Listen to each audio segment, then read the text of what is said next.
Howdy, Te Rockin' and Ha Rocka Ah, back with part 2 of why God's spanking the world right now. In part 1, maybe it's part 1 and 2 by the time I'm done re-editing, but anyway, previously we got into the history of, well, who the heck is here on this continent when Columbus got here, and what's been done to them. Right up until the 1980s. Right, we have the slavery in the U.S. We have Indian boarding schools and residential schools in Canada. Then we come into 1982. Canada allegedly gets a new constitution. And not much has changed. I think one of the most important examples of current Indigenous resistance was the Oka crisis of 1990.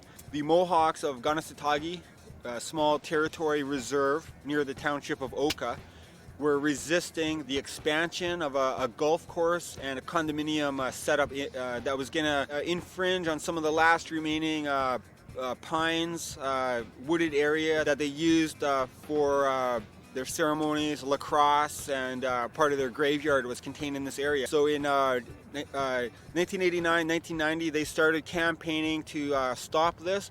They organized protests. They had petitions. They went to city council in Oka to try to stop this expansion, and the city was just arrogant and just would not listen to the people. They began a blockade of a small dirt road in the pines in Ganasatagi, and they maintained this little blockade for a few months. The township of Oka tried to get a court injunction to order its removal, and on July 11th, the Quebec Provincial Police sent in a large, heavily armed force of tactical officers armed with M16s and tear gas and that, and they went to dismantle this peaceful blockade. But by that time, warriors had rally to the defense of this blockade and this struggle to protect the pines. And so behind the protesters there were armed warriors, and when the police came in shooting tear gas, the warriors engaged them in a short firefight, and one of the police officers was shot and killed. After this shootout, the Quebec police retreated. They abandoned most of their vehicles, and this began a 77-day armed siege. Now, this is back in 1990. Back then, in Canada, firearms laws were a heck of a lot looser. You could get, an AR-15 back then. Things have been tightened up and tightened up and tightened up after this event and other events. Of the Mohawk community in Ganasatagi. That same morning, Mohawks in Ganawagi seized the Mercier Bridge, also with arms. They seized the Mercier Bridge to place, as an act of solidarity, but also to place pressure on the Quebec government, because the Mercier Bridge was a vital commuter link into Montreal from the suburbs. And, 100,000 people a day were using this bridge to get to work and to do their business in the city and that. This siege began. There was thousands of police deployed. Eventually, after a few, 2 or 3 weeks, the Canadian armed forces were deployed. They deployed an entire brigade of 4,500 troops, complete with armored units, armored personnel carriers, tanks, helicopters, jets, artillery units, and naval forces as well, to contain these two communities of Ganasatagi and Ganawagi. There was mass rioting by the white Quebecois Chateauguay, residents of Chateauguay, a nearby town, demanding that the military go in and crush this uprising. So it really inflamed a lot of the local racial tensions. Across the country, there was a widespread solidarity movement that arose to defend the Mohawks and And there was protests all across the country, occupations of government offices, occupations and shutting down of bridges, railway lines. There was sabotage, electrical pylons were downed, bridges were burned. So the government of Canada was facing an insurgency that was arising from this standoff. And this was the main contributing factor, of course, that limited the military violence by the government. And the 77-day siege ended when the armed Mohawks burned their weapons and walked out of the final area that they had been contained in. But they refused to surrender, and they got into clashes with the military and the police as they tried to enter this area. But that was the ending of the 77-day siege. Something like 30 or 40 of these people were later acquitted on the grounds of self-defense in court. And the golf course and the condominium project were never expanded. So the Mohawks were victorious. And not only were they victorious in their local struggle, but they helped inspire Indigenous resistance and set the tone for Indigenous resistance throughout the rest of the decade of the 1990s and even up to this day.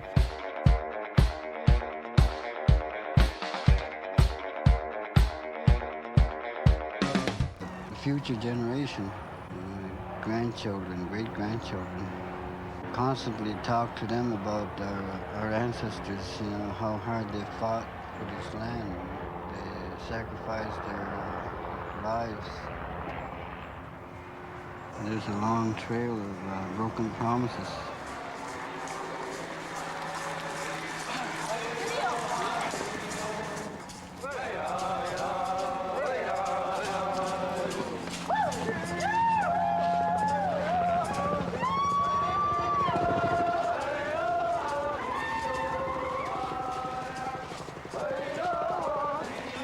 Well, this is them leaving Conestoga. They were prepared for anything. If the people from TC came out, they weren't surrendering. They didn't have their hands held above their heads. They were going home. But the spirit was there. We never surrendered. It was an exit. And from this day onward, in a twilight zone. We never did the expected thing. It was always the unexpected, and they weren't ready. And from this day onward, they made good and certain to limit media access to events like this.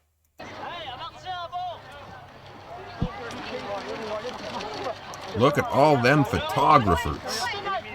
Look at all those witnesses.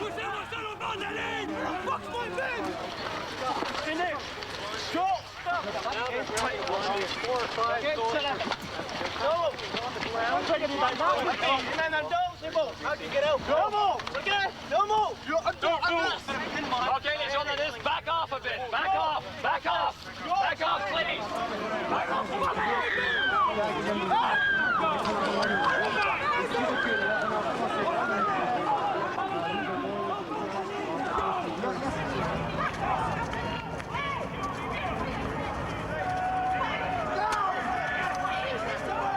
It was bad enough for us, the women. I mean, the men knew they were going to be beat up on. We all took care of each other as best we could. One twisted my arms because he was trying to break my wrist. Another guy came over, he banged my head on a roll. And they put the cuffs on me. But I would laugh and I'd say things to them. And they says, oh, give up, you lost. And I says, we didn't lose.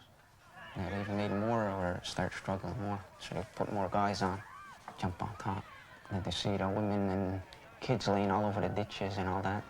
I saw one man being dragged on the ground on his back, and he was holding on to one of the masks. And another one, he was standing up, and he wasn't doing anything to provoke the soldiers or anything, and they were poking the bayonets at him, and they were pushing him around, and they were hitting him, and he was just protecting the mask.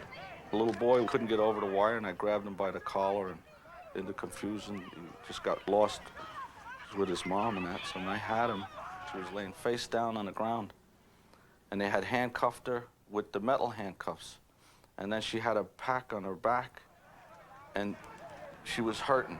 So they couldn't get the satchel off her back. So they says, cut it off with a knife. Well, the boy had seen this, and now he was crying. The 14-year-old girl was bayoneted in the chest. The 14-year-old girl was bayoneted in the chest. The 14-year-old girl was bayoneted in the chest. She was protecting her 4-year-old sister, and it was really awful. That's Canada. What saved her from that bayonet going straight in instead of sideways? Must have been the spirits on our side.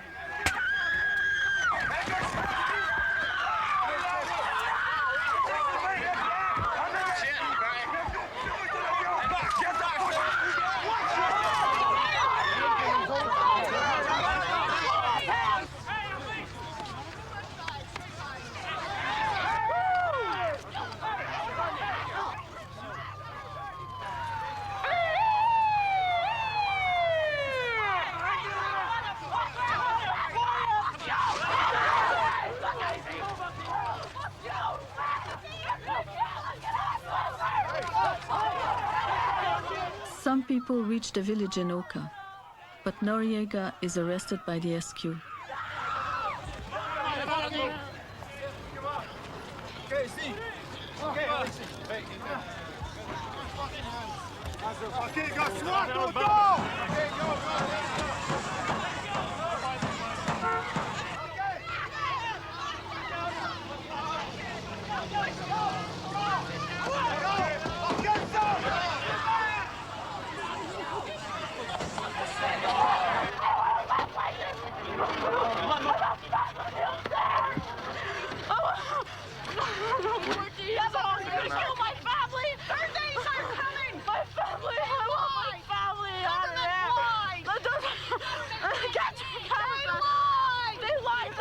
When is it gonna end? When are we gonna have our fucking rights? When are we gonna be treated like humans? Look at that. When is it gonna end? When Barassa has all our headstones lined up? That's not when it's gonna end. Their circle's not finished. It's not finished.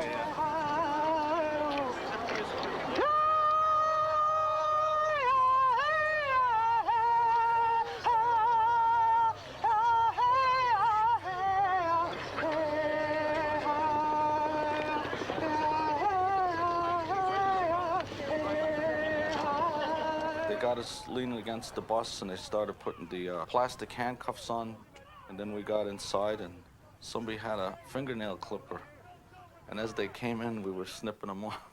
So we had a whole bunch of these plastic bands, and finally, then I threw them out the window. A little while later, all of a sudden, the MP passed by, he sees them on the ground. I don't know if he knew where it came from, but everybody had no handcuffs, except the ones that had the metal handcuffs. Then we start rocking the bus like crazy. We sang some traditional songs and just to comfort everybody. And we just knew we had to stay strong and not to be afraid. The MP says, if anyone makes a move, shoot him. Just shoot him. Now, if he'd have known nobody had handcuffs on, we could have jumped him, but it was over. It was finished. When they found out that we were family people, they thought we were going to have records as long as our arm. There was families, husbands, wives, children. Enemies of the state. Who's going to leave their family behind? How it's going to be written in history. If I was a soldier, I'd be ashamed to say I was an Oka or Gunnasadog. Here is Dr. Clark, who we interviewed in jail at the Surrey Pretrial Centre. He returned to British Columbia in February 1997 to represent his native clients in this trial. The trial that is being spoken of is pertaining to the Gustafson Lake incident in 1995. We're going to get through that. And I have a video series on it anyway. So. Immediately he arrived at Vancouver International Airport. He was arrested and then jailed for contempt of court. Throughout this interview, Dr. Clark made startling revelations and serious claims against the ethics and honesty of the police, judges, and lawyers in British Columbia. Really, what we're talking about here is the same principle as that enunciated by Magna Carta, that no person is above the law. King John was not above the law. Therefore, it follows that the king's courts, the king's legislature, that if the king himself is not above the law in 1215, no institution within the human society is above the law. Essentially what the judges are saying is that they are above the law. There is only one possibility, which is that the truth must come out. That is, we must sort out what existing law is, and then if we have a state of facts which makes existing law not appropriate to the political realities and necessities of the day, then one amends the law. But until the law is amended, it must be respected. After I applied for protection to the police would take instructions. And that's the problem. You see, since about 1880 in Canada, the legal establishment, that is, as a group, the lawyers and the judges and the police, literally spearheaded the premature, that is, no treaty of purchase, enabling treaty of purchase being made. The legal establishment itself spearheaded the invasion into the Indian territories. The lawyers went and opened up shop, they started doing land deals, they certified the titles to the settlers. They brought in the judges, and the settlers would start their farms, and the Indians would come up and say, hey, everybody's trespassing here, and we have a right and a remedy, and the police would be called in and arrest the Indians for threatening the settlers. And then the Indians would be given a lawyer. But you see, the lawyer was also trespassing and raising a family, and he would take the case before a judge who was trespassing and raising a family. And what the Indians found is the same thing that I'm finding, that when they stand up to say, my lord, you don't have any jurisdiction because this is still Indian country, they're held in criminal contempt of court, and they go to jail for a long time. There was a period when often Indians really, going to jail really was a death sentence for persons of that culture. And now, when one reads the mortality rates for Native society in this country, the argument is not too onerous an argument to be made that the abridged lifespan in Native society, the horrible statistics of deaths from suicides and internecine violence are all a function of this gross and manifest injustice, specifically a legal injustice, one perpetuated specifically by the legal establishment. The consequence is that the courts, who are the eminence grise behind all of this, without the courts making it happen, it simply wouldn't happen. They are aiding and abetting the genocidal process. Essentially, for 25 years, I have been trying to get the Canadian legal establishment to address some pretty straightforward points of law. Really, 2 and 2 makes 4 black and white stuff.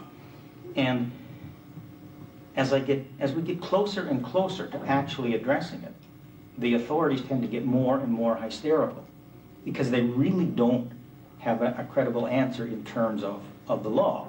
The only thing they could do, if it mattered how one played the game, the only thing they could do is say, well, our ancestors made a mistake. Yes, this is the truth. The law does say that. So that aside, now that we've got the truth sorted out, we have a political conundrum here, which is a political problem. We must change this law to accord with modern times. But they won't do that. It's like they're naughty children who are all caught with their hands in the cookie jar, and then one says, your hands are in the cookie jar, and to a man, the police and the lawyers and the judges all stand up and say, what cookie jar? There's no cookie jar here. And go to jail, you scandalous fellow, for suggesting there is a cookie jar. And they all agree on this. You must live by your own laws. And that's the process that we were involved in, and that's the process that was going on at Gustafson Lake. Now, it so happens that the legal minds in Canada are very aware and very familiar with those laws, and they know they're breaking their laws every day. And they know they broke their own laws when they took control of Canada and they imposed their jurisdiction on British Columbia and British Columbia Aboriginal nations, that in fact everything that they've done in British Columbia has been totally illegal. So what we're saying is that obey your own laws, then we'll sit down and we'll discuss how we're going to coexist. Well, that's the whole point of the thing. From my perspective, just as a human being, I am of course concerned about my clients, and I'm concerned about the Native people as victims. But I'm concerned about the rule of law. It is utterly, unambiguously being trashed in the context where I suspect that the rule of law, if ever it's going to get trashed, probably gets trashed in the context of genocide. That is, that's the ultimate test. Canada is engaged in it, has been for some time. And the consequence of a country being engaged in genocide is that the rule of law simply does get trashed. Then you become a threat to the power structure. The situation, as I perceive it, is really very simple. The Canadian legal establishment, as I said about 135 years ago, invaded the unsurrendered Indian territories. At the time they did it, it was in breach of the 1537 right and in derogation of the 1704 remedy. It was also misprision of treason and fraud under the Royal Proclamation of 1763, which was the then existing constitutional declaration upon this subject, and eventually, as it continued, would become falling breach of the Genocide Convention 1948 when it was enacted. So essentially you have a legal establishment which is simply operating outside the parameters of the rule of law. And it exists in three components: police, judges, and lawyers. But it's really a unit. And so you don't have to allege a conspiracy that in this unit A is talking to B is talking to C. They're all on the same journey, and they have been for 135 years. They really don't have to have wiretap evidence to get their act together. This is an old soft shoe that they've been dancing for a century. A little bit about the relationship between the Queen and the Indians from the Indians' perspective, at least from the traditional Indians' perspective, because my clients are not, in any genocidal situation in an occupied country, one will find a collaborating class and a resistance class. I tend to act for the resistance class. These are the Indians who are traditional. They're not being paid by any governments, and they are the ones who still are culturally in the grip of the old style. Well, part of that old style is a virtual religious belief in the relationship with the Queen. And it stems from the peace pipes and the smoke ceremonies that the Indians always went through with the monarchs of Great Britain. And in the native culture, their worldview, their religion, to smoke the peace pipe or to smudge involves the dispersal of the smoke and the atoms which carry the thoughts into the fabric of creation. And in that process, it is impossible to lie or to break any undertakings, because when the thoughts become integrated into the fabric of creation, if you breach them, it tears the fabric, and the result is catastrophe, literal catastrophe. In the native mythology and religion, the result can be the wiping out by fire, ice, literally natural catastrophe, that Mother Earth becomes, she can't abide this sort of business. And the native traditionalists feel that they have this kind of relationship with the British monarchy. They are on an equal, sacrosanct, literally sacrosanct relationship. We asked Dr. Clark to comment on how the British view this relationship and on responses he has received from applications made to Queen Elizabeth II in the United Kingdom. Absolutely heartbreaking. The natives just don't understand it. They just keep coming back. They keep coming back to the Queen because they cannot, at least the traditional ones, cannot simply learn the lesson that the Queen is breaching this relationship. In terms of the rule of law, by the way, I did my doctorate on this particular issue in Scotland. In terms of the rule of law, there's no question whatsoever that the Queen is under a constitutional obligation, not to legislate, but administratively to staff this court. And the petition to which you referred me was precisely a petition asking the Queen to staff, to carry out that administrative duty, to staff this court, before whom the Indians could then put this jurisdiction question. What happened was I wrote to Sir Robert Fellows, the Queen's private secretary, enclosing the petition, and I got back the answer that the Queen doesn't meddle in Canadian affairs. And of course I responded that, well, this is the Canadian Queen, this is the guardian of the Canadian Constitution, and she's not being asked to meddle in political affairs, she's not being asked to legislate, she's being asked to carry out a constitutional duty. Well, Sir Robert wrote back and explained to me that there is a political convention that the Queen will not, again, become involved in Canadian affairs, and that this must be taken to the Canadian courts. Well, I wrote to Sir Robert again, and I said, well, please advise the Queen that the culprit, the alleged criminal, is the Canadian courts. So it's the reason the natives are turning to the Queen is because since the 1704 order in council, the monarchy has been the fail-safe to prevent genocide. You see, the problem, for example, with Hitler's Germany was there was no queen. Or perhaps the Jews might have petitioned the Queen and she might have intervened or gone down trying. But fortunately, in theory, in Canada, the natives have this right of access to the Queen as a settled point of international and constitutional law, that being the 1704 order. Nevertheless, Sir Robert comes back to me saying, political convention says the Queen will not respond. And I write back to Sir Robert and I say, I agree that political convention says that, but constitutional law says the contrary. So we have a classic conflict between law and convention. The Canadian Constitution 1982 makes it perfectly clear that Canada is a country premised upon the supremacy of the rule of law. So there can't be, in legal theory, a real conflict. The law simply must rule. But what I find is that Sir Robert rules and the Queen simply closes the door. Mm-hmm. And here's the kicker. Came a Dominion in 1962. A UK court was retained for its appeals, namely the Judicial Committee of the Privy Council, and the Queen herself signs off the court's business. Though Britain would shortly abolish capital punishment, Trinidad's government maintained the practice, and the anomaly meant that the Queen approved death warrants referred to her from this judicial committee. Thus it is the case in the Caribbean, where Elizabeth is Queen, in Belize, the Bahamas, Barbados, St. Lucia, and Jamaica, and in St. Vincent and the Grenadines, St. Christopher and Nevis, that a royal pen wields terminal power on death row.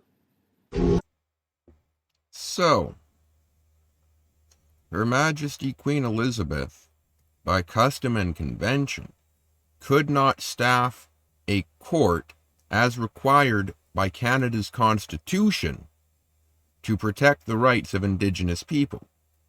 But she could sign off on death warrants of Indigenous people in her other dominions. Wonderful bitch, wasn't she? On September the 1st, 1995, Dr. Clark made a formal agreement with Police Sergeant Ryan. The standoff would end. Sergeant Ryan was simply to have a letter mailed to the Attorney General of Canada, a condition that was agreed to. How was this agreement treated by the RCMP? Well, it was breached, but every single time I made any kind of a transaction, an understanding, a promise with the police, it meant absolutely nothing to the police. This is really hard to comprehend. Like, I'm a sort of an average Canadian person raised to know that as a little boy, if I got in trouble, you go to the nearest policeman and he takes care of you.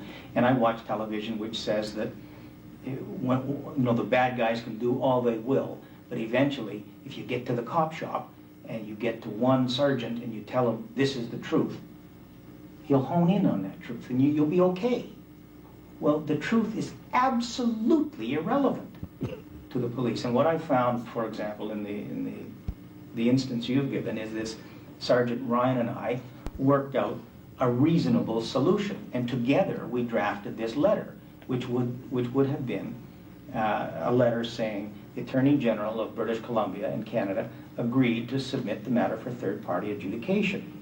And Sergeant Ryan and I both thought this was eminently sensible, and I typed it, and he dictated it, and we agreed, and we sent it off. Or at least I left it for him to send off. I signed it, and he was going to communicate it. which he didn't do. He sent it to the Attorney General of British Columbia, apparently, who just dismissed it out of hand. It never got to the Attorney General of Canada, and that was the intent. But we entered this familiar process of me corresponding and saying, well, you breached your word again, and them saying, what cookie jar? Hand in the cookie jar? There is no cookie jar. It's the same thing. It meant nothing to the police. The truth means literally less than nothing. It's treated with contempt. We interviewed Dr. Clark's wife, Margaret. Here she speaks about the treatment received at the hands of the RCMP and judicial system.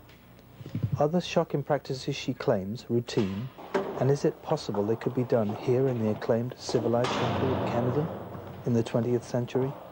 He was wrestled to the ground. He was taken into this cells. He was put into there was just a hole in the floor for a bathroom and nothing. Just stripped. He was all the degradation. They'd really tried to break the spirit. They had a beeper outside the cell that he wasn't allowed every about 10 minutes, and it varied. He was wakened in the night for 3 days, so he was without sleep. He had no glasses, no pencil, anything dehumanizing that could happen to him happened to him at that time. They even paraded him into the courtroom on the Monday morning with leg shackles, and they didn't take him in the back like they always do. They took him in the front through the media scrum of reporters. So everything, and then from there he was taken to the asylum for the criminally insane for a review, and Judge Friesen still maintains that the psychiatrist who certified him sane is in error. The police, it's really... Why was he sent for a psychiatric review? Because he said that the judge does not have the jurisdiction over British Columbia to be engaged in the case. The courts do not have lawful jurisdiction. Oh, he must be crazy. Hard to comprehend how much the police hate me and how much the judges hate me. And hate is an odd word. It's like conspiracy. It's not a word that lawyers use because it's such a hard word to prove. It's almost a too deep emotion. But I found, for example, after one of the Court of Appeal hearings, I came down, I had raised the point, and there was a commissioner who was like a sort of a police officer kind of person who monitors access to the courthouse. The Court of Appeal judge was standing there just chatting. And I walked by and I smiled and went to talk to him, just because I've been practicing law for a long time, and regardless of what happens in court, out of court, the lawyers and the judges are generally friendly. And he looked at me, and his face went absolutely beet red, and his hand was shaking, literally shaking, and he turned his back to me and froze me out of the conversation. And it was the same kind of intense hatred that I get from the police. During the siege, Bruce Clark, who's not well liked by the RCMP, apparently returned from the camp with the claimed physical evidence of RCMP members fabricating a shooting incident. The police are engaged in a crime, and I attempt to apprehend the crime. Yes, and they do not want the criminals, which is to say, the judges and the lawyers and the police, do not want the fact of their crime pointed out. And since they cannot meet the point in terms of law, I mean, if they could, it would be done tomorrow.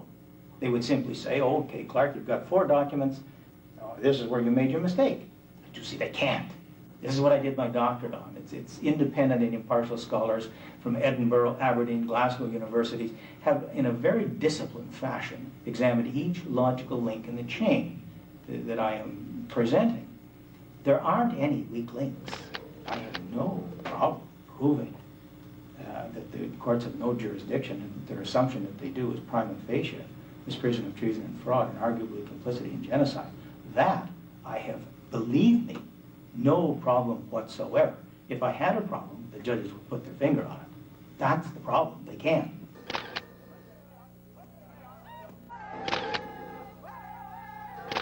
It was necessary for the bureaucrats, both federally and provincially, to kill the message. And I believe they were ready to kill the messengers. It was definitely on their agenda. And they had begun to architect a number of incidents right from the very, very beginning.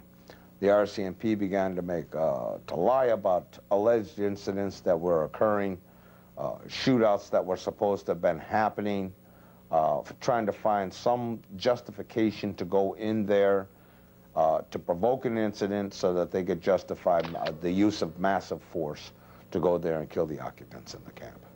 Dr. Clark wrote to the Attorney General of BC requesting that charges be laid against the RCMP for issuing what he termed was hate propaganda, in labeling the natives as terrorists. In the criminal code, a person cannot lay in information, which is to commence legal process for certain specific crimes without the consent of the Attorney General. One of those crimes is hate propaganda. Another one of those crimes just happens to be genocide, which means that if the government is engaged in genocide, you have to go to the Attorney General, who is engaged in genocide, to get his permission to be allowed to charge anyone with genocide. The Crown knows its business. So for this reason, and the RCMP, in my view, clearly had issued hate propaganda. They had branded these people who had occupied a defensive position in terms of common law remedy of self-help. They had branded them as terrorists, which is an entirely different matter. Terrorists are people who blow up school buses and take aggressive positions for political change. My clients were taking an entirely defensive position, not for any political change at all, but to assert an existing legal remedy. Honk, they did not want the law to change. They wanted the law to be respected. Honk, honk. And their sole demand, that as they issued from their redoubt under siege, was precisely that, this third-party adjudication. In response to this, the RCMP branded them nationally in Canada, a great brouhaha, as terrorists. And by doing so, they discredited the whole legal approach. Ah, yes, CBC. Tonight, under fire in British Columbia, Mounties targeted at a native standoff. On alert in Paris, bomb blasts put the city on edge. Propaganda from the day. Sunday Report with Nancy Wilson. Okay, no, that's... Good evening. 2 RCMP officers were caught in a hail of automatic weapons fire today near the site of a native standoff in British Columbia. Police say they were hit in the back as they ran for cover, but their flak jackets saved them from serious injury. This is the latest development in a tense standoff at Gustafson Lake between a small group of natives and the RCMP. Police have been blocking access to the camp for several days and warning that they will end the native occupation of private land with force if necessary. As Eve Savory reports, today's shooting may have dealt a serious blow to any hope of a peaceful settlement. It was 3 o'clock when it happened. Someone had felled a log over the road that leads to the camp. Police escorted forestry workers in to remove the log. As they alighted from the police vehicle to attend to the tree, they were met in an ambush situation. They encountered several rounds of machine gun fire, and our police vehicle has been disabled. As a result, they had to run for cover. 2 of our members were hit. It appears that the bulletproof vest probably saved their lives. They're not injured. They've been checked over. There's no need for hospitalization. Tell me what's happening. Someone tell me. Back in town, a supporter of those in the camp was distraught, convinced police would now move in. I'm going to kill those people. I'm going to kill those people. It had all the earmarks of an ambush. They were on both sides of the road, and the rounds were coming from both sides, and they were caught in the crossfire. We have no idea how many slugs hit our vehicle. The fact that 2 police officers were shot at is a criminal act. And that, children, is what you call a fried bread Indian. Brown and greasy on the outside, white and devoid of any substance whatsoever on the inside. He has heard nothing from the people in Gustafson Lake. But what the RCMP say, he parrots. Why? Well, his band council check depends on it. Under the Indian Act, Indigenous government was set up as a puppet of the federal government of Canada. I'm not saying anything against individual chiefs or councillors of these bands, but the system itself was set up to draw the worst scum into it, the people that would sell their own people out. And even if you are honest in this system, well, one, you serve at the pleasure of the monarch, right? There's only one hereditary chief recognized in Canada, and that's the King of England. And your elected band council chief, if he says the wrong things, then you get to vote for a new chief or a new councillor. Or next year's funding for the band just doesn't come in, and you don't have money for housing or anything. But that one, full-on fried bread Indian. It is an act of attempted murder. It cannot be condoned and will not be supported by the Indian people across the land. That was Ovid Mercredi, National Chief of the Assembly of First Nations, speaking a few minutes ago in 100 Mile House, BC. Joining me now on the phone is the CBC's Eve Savory. Eve, Chief Mercredi was critical of both Natives and the police in this incident. Does he see himself as having a future role in trying to defuse the situation? Yes, Nancy, he does. He was very critical of the police. He felt that in his other days of mediation, he had pleaded with the police not to keep on this pincher movement, this moving in closer and closer. And because they did move closer and closer, he feels this happened. He feels the RCMP strategy led to violence, but he is not giving up on the situation. He said although he is not willing to go in, he has a wife and a family, and he says it is not safe. He still is interested in trying to make radio contact in order to reduce the sense of heightened crisis and siege mentality that he says is building in there. And what about the RCMP? Have police indicated as to how they intend to proceed? Well, interestingly enough, they said that whether or not Mercredi might be allowed to make radio contact is under discussion. So they are still open to mediative efforts, but they will not say more. They say the operational plan is in full effect. And there is one other note I'd like to make to point out how sensitive and difficult this issue is becoming. People at the press conference who have members of their family in the camp were saying to the media, this is a setup. The police have set this up so that they can have an excuse to go in. All right, Eve Savory, thanks very much for this. Thank you. This crisis has been a long time in the making. The armed camp is on land bought by a rancher in the 1970s. Land the Native protesters say is rightfully theirs. After finding people living on the property, the rancher sent an eviction notice last June, but the notice was ignored. Later, our Sunday Report panel will look beyond the standoff at Gustafson Lake. The question, is this country seeing a rise in Native militancy?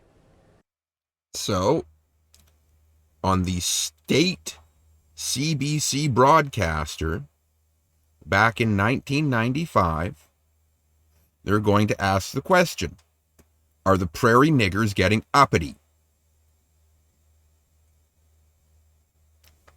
That's the reality.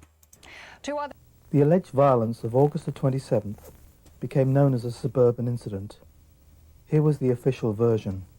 We'll give you an accurate version of what we can tell you at this time. At approximately 1450 hours today, 4 of our members, so that's the 3 cops' members, own reenactment. Master, escorted 3 forestry workers to a location on the logging road approximately 1.4 kilometers from Gustafson Lake. The purpose of the patrol was to clear 2 large trees which had been felled by the camp occupants in order to restrict police patrols. While the forestry workers worked on the trees, the dog master observed a yellow dog in the forest. Golden Retriever, The dog retreat! master gave the order to evacuate. Retreat 2 indeed. members were successful in escorting the forestry people in leaving the area. The other 2 church members had to back the vehicle up in order to get it turned around. And as they were backing up, they encountered a crossfire from semi-automatic weapons. The members continued to back up, taking rounds through the back of the vehicle, which knocked out windows, pierced the gas tank, and blew out the tires. The members continued to back up the disabled vehicle and attempted With a to leaky return gas fire tank. in a random manner in attempts to keep the fires at bay. After backing up the disabled vehicle approximately 2 kilometers, the danger of leaking gas and hot metal required the members to abandon the vehicle and run a considerable distance down the road before being assisted by their team members. When the members encountered the crossfire, they were both hit in the back. Their vests saved them from serious injury and or death. One of our members has severe bruising where he was hit with and the other member retrieved a hot slug from between his belt and his bare skin where he received a minor burn from the slug. Both members are well and have received medical clearance. The RCMP's operational plan with respect to dealing with this matter continues to progress and advance, and of course other considerations are being taken as a result of today's shootings. Here is the unofficial version we did not hear. The 2 alleged victims describe events to other police officers. He was going backwards down the road, serpentining. Either it serpentined where the guy could go whack, whack, right, and one of them through the window, and then he wanted to do, and they're straight through everything. He looked like he was directly behind him at whack, whack, by the line of sight. That they go right through the back window, through the seat, through the silent patrolman, through the seat, and into him. No, I was going to say that we kept it fairly straight on that roadway, because I don't think we were serpentining too bad, because that was that was the one thing that I was kind of amazed at, driving backwards at that kind of speed, but firing over my arm like this. I'm doing this to Gordy, saying Gordy's lean back and Gordy's doing one of these, and then we started taking rounds from both sides. I said, Gordy, I'm hit. See, because I said I'm hit, and you said, so am I. So I mean, it was very close. Like, Isn't it a bonding experience? They both got hit at the same time. Yeah, I know we have. Well, he just said I got a sore back, so I do that. I'm 44 years old, for Christ's sake. Is it possible for anyone to shoot in the manner described while driving in reverse? Forensic evidence suggests a 9mm was used in the alleged assault. No 9mm was ever found in the camp. An MP5 machine gun fires 9mm shells. Constable Mollendijk, one of the alleged victims, was in possession of such a gun at the time. How shocking, indeed. Fire was returned by Mollendijk and Rocky towards the encampment site. Okay. What we're going to now is pulled from a TV movie of another event that happened at the same time as Gustafson Lake. And if you're familiar with the Canadian TV show Corner Gas, well, you're going to find out why Lacey changed her name and moved to Dog River. Are you watching this? Yeah, Gustafson Lake. The Indians are shooting at the police out there in BC, same as at Oka. Yeah, well, that's what concerns Except me. the Let Indians this weren't. Superwash thing get out of hand, it becomes a problem right across the country. Well, the bottom line is we don't want this happening in our province. We want them out of the park, that's all. Hey, you're trespassing on Indian land, you frickin'... Excuse me, but it's not clear we have a legal right to remove the natives from the park. This is ridiculous. Why are we treating the Stony Pointers differently than any other illegal occupation? We're not. We're going by the book here. It's the way we deal with an armed man holed up in a house. Same procedure. They could have a legal claim. We are not going to negotiate a land claim with a gun pointed at our heads. There's a legal process in this country. Look, I don't understand why we can't just order the police to go in there and get them out. Because the police are not the government's private army. The police uphold the law. These people are breaking the law. They could be viewed as peaceful protesters. Peaceful. They stoned a police vehicle. The Attorney General's office is concerned about staying at arm's length. So am I. We can't be seen to be directing this thing from here. Well, this could get out of control, like Oka did for Barasa. And this government wasn't elected to sit on its hands. The OPP need to choose their own course of action. We have information dating back to the 1930s that suggests a burial site does exist there. They could take over the whole province on that basis. I thought the purpose of this meeting was to... The purpose of this meeting is to formulate a plan to get the Indians out of the park quickly. This government needs to be seen as actioning. Now, I understand there's been reports of weapons in the park.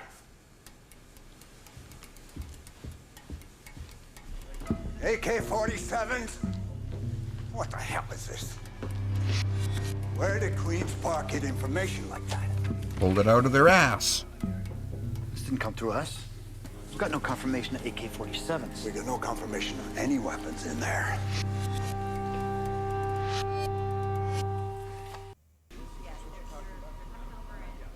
What do we need to proceed with an ex parte injunction? Well, a reason would be nice. An ex parte injunction means the judge rules with one party missing. He only hears one side of the story. If you exclude the natives from the legal process, it'll turn around to bite us, especially if their claim turns out to be valid. We won't get those people in front of a judge. Ex parte is only justified in an emergency situation. For God's sakes, the Indians are sitting in a provincial park, possibly with automatic weapons. Are we waiting for someone to get killed before we call it an emergency? It's gonna look like we're trying to keep them out of court because we think they may have a legitimate land claim. The people of Ontario voted for change. They want things done differently from now on. But not illegally. Ex parte injunction is a legal instrument. We have a right to use it for the security of our citizens. And I'm telling you, that is what you're going to hear when you walk through these doors. So let's focus on getting the job done.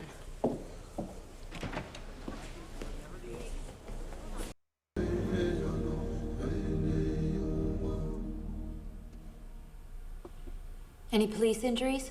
No. CMU is reporting shots may have been fired from a school bus, but so far no weapons have been retrieved from that side. Well, those weapons need to be found. No one is more aware of that than those men on the ground right now. Yes, I can appreciate that. Native leaders want to meet with the Premier. Is he available? No. Yeah. Oh, by the way, just so the Premier's up to speed, no real estate changed hands last night.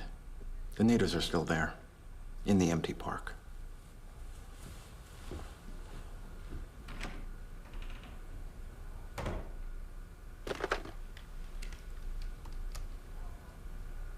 Get me the Premier's office. Said that should there be any unnecessary disturbance or disruption while I am doing this, I will ask that the individuals be removed as soon as possible. These are the findings that the court is prepared to make at this time. I found Sergeant Tierney to be a helpful witness and a credible witness before the court.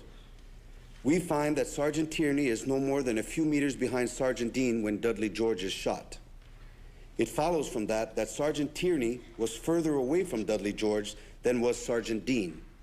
Yet he had no difficulty distinguishing what he recognized to be a pole or a stick. In the court's view, this is not a situation of honest but mistaken belief. I find that Dudley George did not have any firearms on his person when he was shot, and that the accused, Kenneth Dean, knew that Dudley George did not have any firearms on his person when he shot him. That the story of the rifle was concocted ex post facto in an ill-fated attempt to disguise the fact that an unarmed man had been shot. I find, sir, that you were not honest in presenting this version of events to the Ontario Provincial Police investigators, nor its Special Investigations Unit. and you were not honest in maintaining this ruse while testifying before this court. Now, I have considered all the evidence in this case, and on the basis of the evidence that I have accepted, I find you, Kenneth Dean, guilty as charged.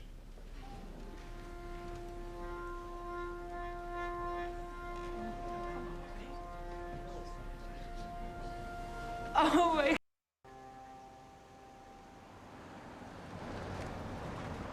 The decision to embark on this ill-fated mission was not Sergeant Dean's, nor was he responsible for the inaccurate intelligence he received regarding weapons in the park. Responsibility for this tragedy cannot be brought to rest solely on the shoulders of Ken Dean.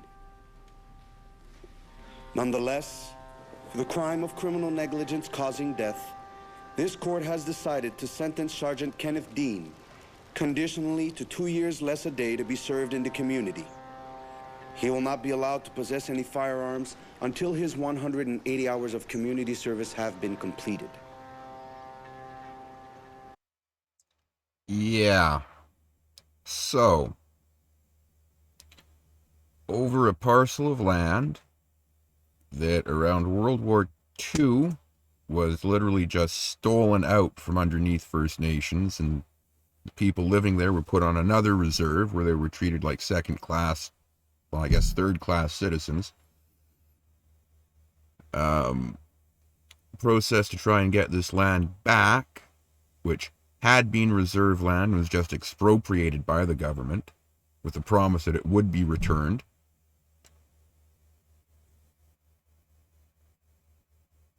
The government of Ontario fabricates a story about automatic weapons in the park.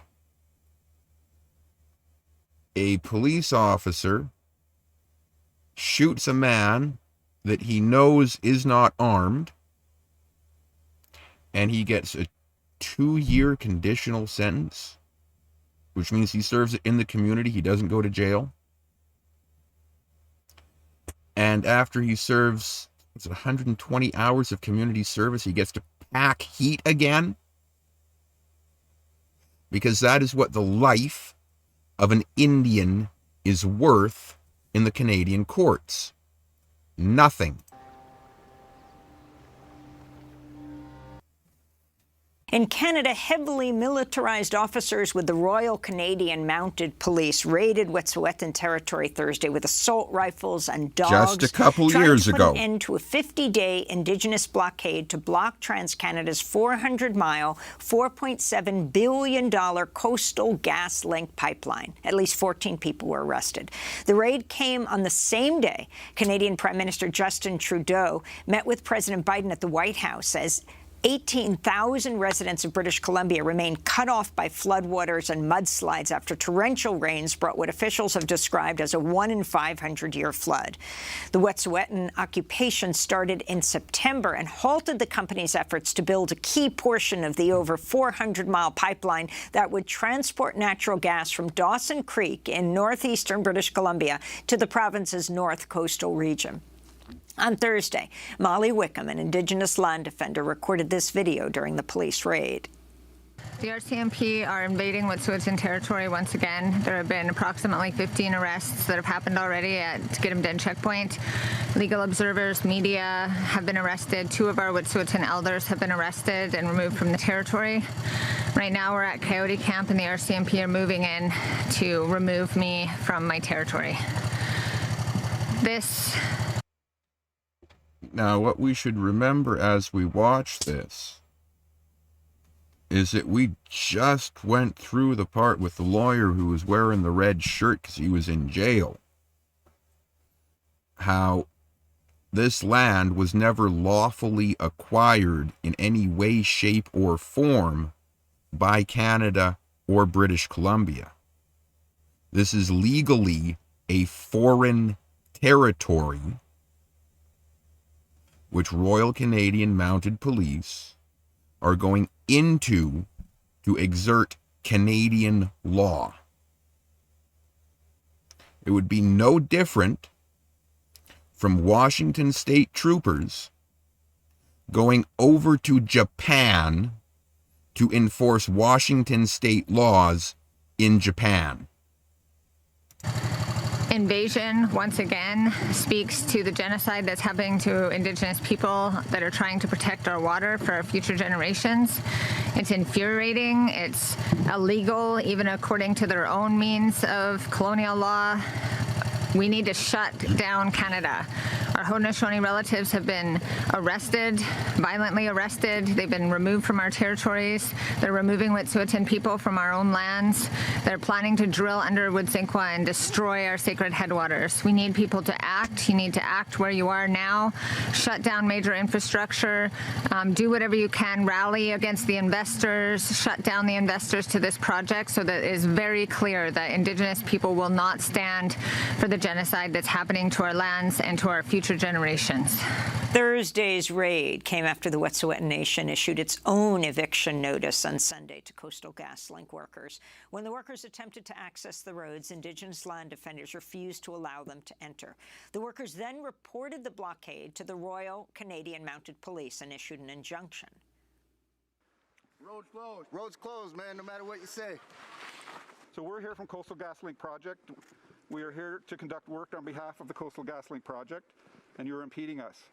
Can you please move your blockade out of the area? Nothing to say.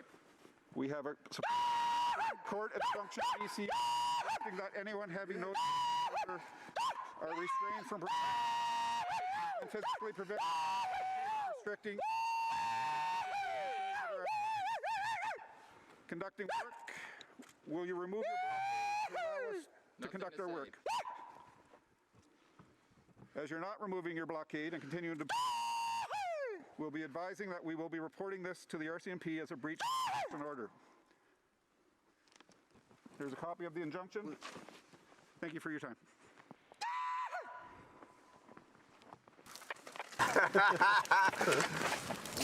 The Indigenous land defenders then burned the injunction in a bonfire. For more, we go to Molly Because the Wickham, court also issuing known as the Slato. She's a injunction land has defender, no matriarch jurisdiction. Of the Gedemten clan of Wet'suwet'en Nation. It is a We foreign heard describing court. the raid as it happened. She's a leader in this protracted battle against the pipeline. Molly, welcome back to Democracy Now! Describe more in detail what has taken place, the raid yesterday, and what this means. Why you've been devoting scores of days to this. Yeah, so today is day 56 of the occupation of the drill pad site. There were Coastal GasLink plans to drill underneath Wodzinkwah, which is our sacred headwaters, one of our last clean drinking water sources, our major spawning salmon river. No consent to drill under Wodzinkwah or cross Wodzinkwah whatsoever by our nation. On Sunday, November 14th, the Coastal GasLink was given 8 hours notice to evacuate the territory based on an eviction order by the hereditary chiefs of the Wet'suwet'en Nation of all 5 clans in January of 2020. And so this was an enforcement of that order in order to show Coastal GasLink and the investors and the people that are, supporting this project, that this project does not have the free, prior, informed consent of the Wet'suwet'en people. And so we provided the workers from the man camp 8 hours to vacate the territory. All of the vehicles were allowed out of the territory. Right as the deadline was approaching, the RCMP called Chief Was and asked for a 2-hour extension, which Chief Was granted to them. So they had 10 hours to leave the territory before the road was closed. And after, they did not make one move to try to leave the territory. We were informed later that Coastal GasLink workers, not all of them were told by Coastal GasLink and instructed to leave the territory or that they would be blocked in. And so nobody left. They all stayed there voluntarily. And then the road was closed after 10 hours of giving them the opportunity to leave. Can you talk about the corporation directly that's involved and its relationship to the Canadian government? Yeah, so the corporation, the owners are the TC Energy, KKR, which is a private equity investment firm, and AIMCO, which is investment firm as well from Alberta, which actually is caught up with Alberta RCMP pension funds. And so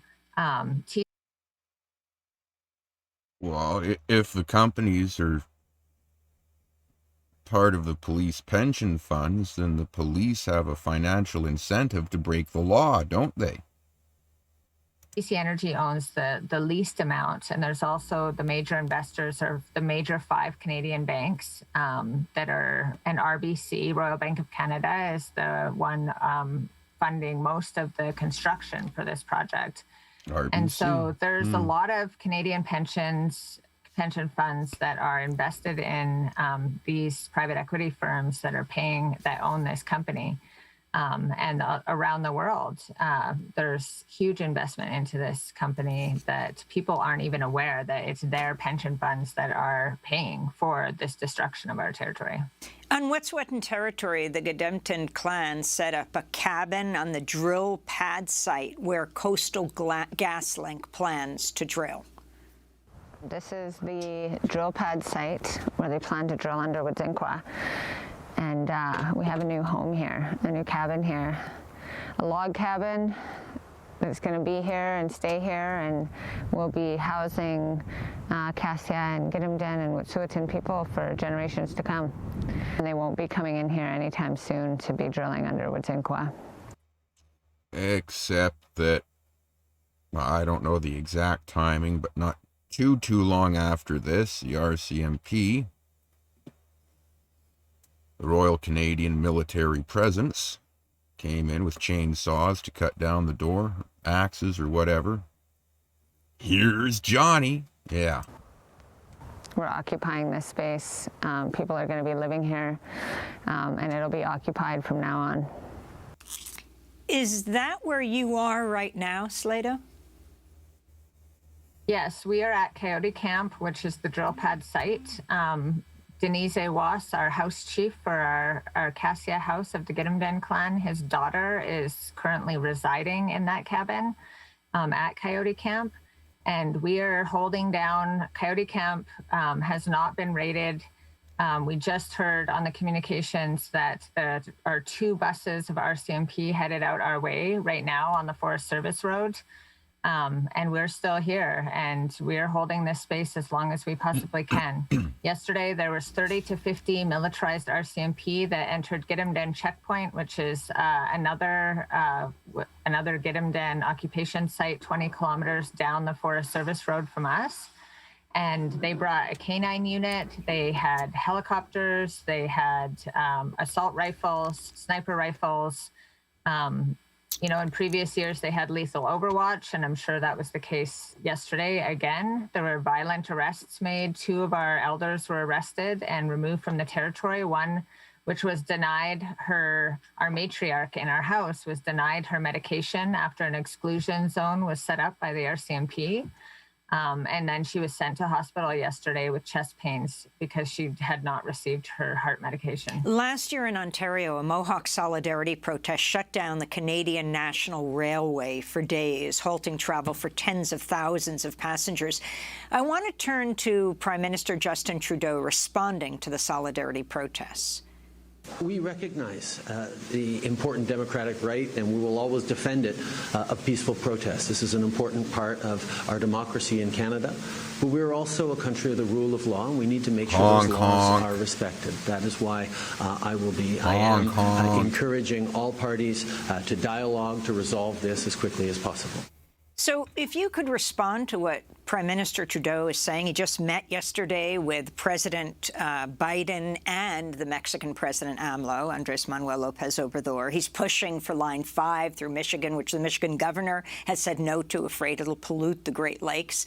Overall, your message, this in the midst of, in another part of British Columbia, you have these 1 in 500-year floods. Yeah, and 500 years would happen to be 10 Shemitah cycles, 10 jubilees where the land has not been returned to its rightful possessors. Yeah, so I do want to speak to Trudeau's rule of law. I feel like the rule of law is inherently racist, and when they use that terminology in this context, it's extremely racist because it does not consider Indigenous law. It's as if we don't exist as Indigenous people, and that we don't have our own governance, and that we don't have our own system of law. And calling the rule of law and following the rule of law in Canada totally erases us as Indigenous people. And we are here holding up Wet'suwet'en law. That is why we are here. We are not here, we're not protesters. We're not just here protesting, this one project. We're here to uphold Wet'suwet'en law as we have for thousands of years. And that means protecting our river at all costs. At this time, there's BC declared a state of emergency. And so there are people literally stranded on their roofs. There are people that have died. And the RCMP have sent in 2 plane loads, 4 buses full, and multiple helicopters to use in raiding our territory on unarmed Indigenous people. And so that there's no one more dangerous to the state. This climate crisis that has caused this disaster, and the resources that the government is willing to direct to criminalizing Indigenous people instead of addressing the actual climate issue. Now there's no time to actually get into any of the specifics of law. Molly Wickham, we're going to have to leave it there, also known as Slido. We'll continue to cover this issue. I'm Amy Goodman. Thanks for joining us. Today, I'm setting the record straight on the First Nations blockade and now arrests in northern British Columbia. Okay, this is alt-right media. Look, if you got all your news from the mainstream media, I don't think you would know what the heck was going on most days. And the media outlets we normally suspect to be right-leaning or centrist, they're often just as bad as the others because of the colonization of newsrooms by left-wing activists. Case in point, my beloved Edmonton Sun. I saw this tweet roll across my news feed today. Watch. Edmontonians rally in support of Wet'suwet'en First Nation. On Monday, RCMP breached a checkpoint created on unceded Wet'suwet'en First Nations territory and arrested 14 people. That sounds horrible. Let's click open the link, shall we? The article reads that the Wet'suwet'en are currently blocking access to a planned pipeline on their land in northern BC. On Monday, RCMP breached a checkpoint created on unceded Wet'suwet'en First Nations territory and arrested 14 people. You know what? That sounds pretty police statey. If you didn't know any better, if you got your news from whomever this SJW is that's writing for the Edmonton Sun, the RCMP in northern British Columbia are just a bunch of totalitarian thugs. Breaching means that the RCMP are the invaders here. And they are the invaders. Wet'suwet'en territory was never acquired by British Columbia through any treaty or purchase. It has been under military occupation by the foreign occupying power of Canada for like 120 odd years. It's really no wonder my colleague Kian Bexey encountered this anti-police crazy person yesterday. Just watch. What brings you to this protest today? I'm trying to teach my son about the difference between good and evil, and there isn't a point in using metaphor when it's bare in front of us. So the difference between good and evil, these police officers right here that are protecting... That are abducting Indigenous people off of their sovereign lands. And that woman actually understands the legal principles involved. She is not part of the controlled opposition of rebel news, whose job is to ensure that the slaves stay slaves to the King of Britain. No, I want to tell them to stop abducting Indigenous activists. Release all political prisoners. Get your boots off of Indigenous soil. What you just saw there is someone who is far above her daily recommended intake of the mainstream media, that's for sure. But here's... Yeah, watch too much of that lawyer in the red shirt, right? What's really happening. Yes, 14 protesters were arrested this past Monday. But the RCMP are enforcing a December 14th injunction granted by the Supreme Court of British Columbia to Coastal GasLink. Which has that no Supreme jurisdiction. Court injunction orders the checkpoints set up by the First Nations protesters to give construction crews access to the road. It isn't even an injunction that orders the checkpoints down. The injunction says that the gas company needs to be able to do its work unimpeded. Now let's go back a little, though, to where it all began. How did we get here to these arrests? The elected band council of this First Nation in... Elected band council. That's the puppet of the federal government. Not the traditional elders, not the traditional chiefs, the people that went and got elected, and the Ministry of Indian Affairs says, yes, you can be the chief. Or, no, go elect someone else. That is the democratic representation. Northern British Columbia signed an agreement with a pipeline builder called Coastal GasLink, which incidentally is a subsidiary of TransCanada Pipeline Corporation, to allow a $6.2 billion gas pipeline to cross their lands. It's all part of a $40 billion natural gas. And there's another thing, because the reserve land is a postage stamp in the larger territory. And I'm by no means trying to speak for them, but as I understand it, on the reserve, those puppet governments have authority.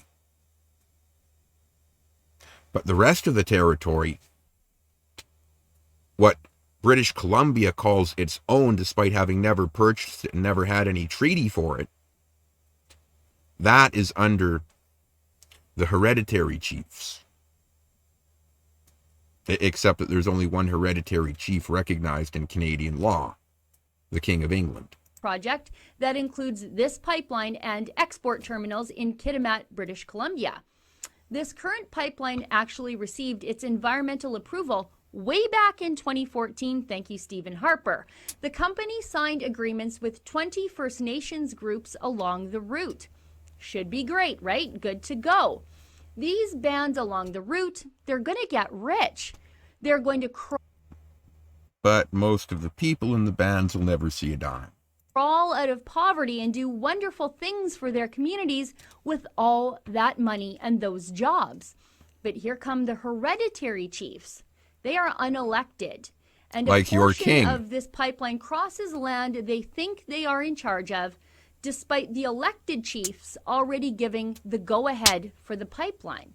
So how can the elected chiefs give the go-ahead for the pipeline outside of the reserve when the reserve is territory that they have jurisdiction over? There's the pipeline, there's the reserve. How do these people have say? Yeah. Hereditary chiefs and their supporters have set up checkpoints, blocking GasLink from building the pipeline and putting $40 billion in economic benefits, with much of it going to Aboriginal communities, at risk. GasLink sought an injunction, and they got it 3 weeks ago. The company and police gave the protesters ample time to follow the law, and they refused, so action was taken. No surprise. But this all reminds me of the self-appointed representatives of First Nations communities who camped out in the ditch on Burnaby Mountain at an encampment called Camp Cloud. Those people appointed themselves the voice of Aboriginal people despite the will of all the First Nations groups along the route of the proposed Kinder Morgan Trans Mountain. All the puppet organizations, which if they didn't approve that pipeline, wouldn't have received any federal funding next year. Because that's the way the system is set up to work, you dumb cunt. Mountain pipeline expansion. Finally, the protesters fell victim to a court injunction and life went back to normal on the mountain. Now, rallies and protests did happen all across the country Tuesday in support of the hereditary chiefs blockade, and the protests, like you saw earlier from Calgary, had a pretty anti-police slant to them. But if you support the hereditary chiefs, aren't you really undermining the democratic will of band members who elected their own band councils and who signed off on their decisions? This is what it comes to. Don't they get a say in all this? This is the propaganda, the state-sponsored propaganda completely meaningless? that alternative To use a media phrase the left feeds you. loves to throw around. This is paternalism. Unelected hereditary chiefs are deciding Like your king. they know what's best for other people after those other people have already chosen something for themselves. Regular band members are being completely disenfranchised, and their fate is being colonized by hereditary chiefs and their anti-oil left-wing enablers. If the left truly cares about the autonomy of First Nations, then they should turn their backs on these unelected cranks and lawbreakers and thank the RCMP for enforcing that court injunction. For the Rebel.media, I'm Sheila Gunn-Reid. And to a man, the police and the lawyers and the judges all stand up and say, "What cookie jar?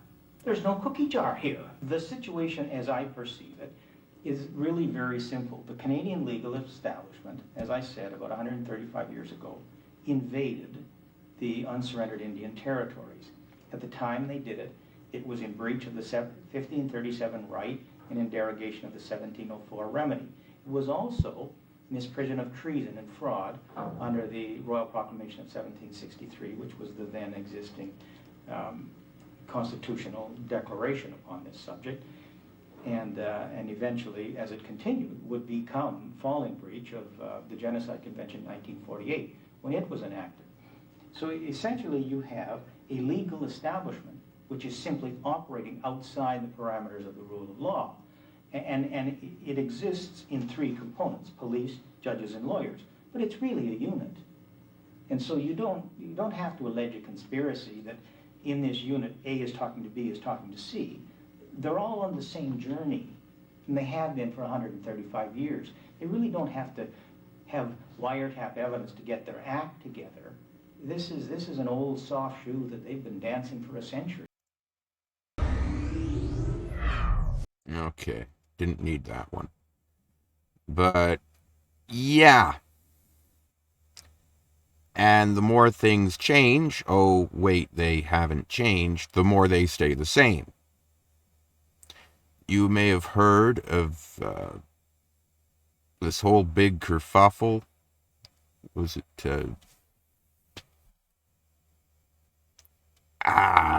my mind's going blank. There's a Cree Nation, had 10 stabbings. Oh my, how terrible, how terrible. Yeah, it turns out that like 6 of the people that were randomly stabbed are related to a hereditary chief who's opposed to diamond mining. Not necessarily to diamond mining per se, but to the kind of mining by the company that the federal government of the criminal enterprise of Canada engaged in genocide since its inception. That company, he's opposed to that. 6 of his relatives were offed. What do you think the politics of the other 4 people who were randomly murdered in fact were? That was state-sanctioned murder to get rid of political opponents.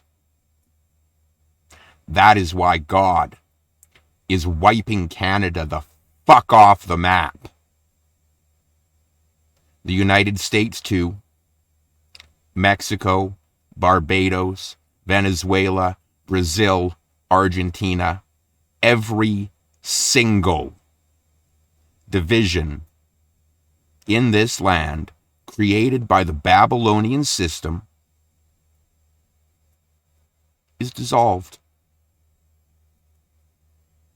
And if you don't want to step into the new reality, which the living and eternal God of Abraham, Isaac, and Jacob is creating, then you can fucking go to hell in Jesus' holy name. And good riddance to you.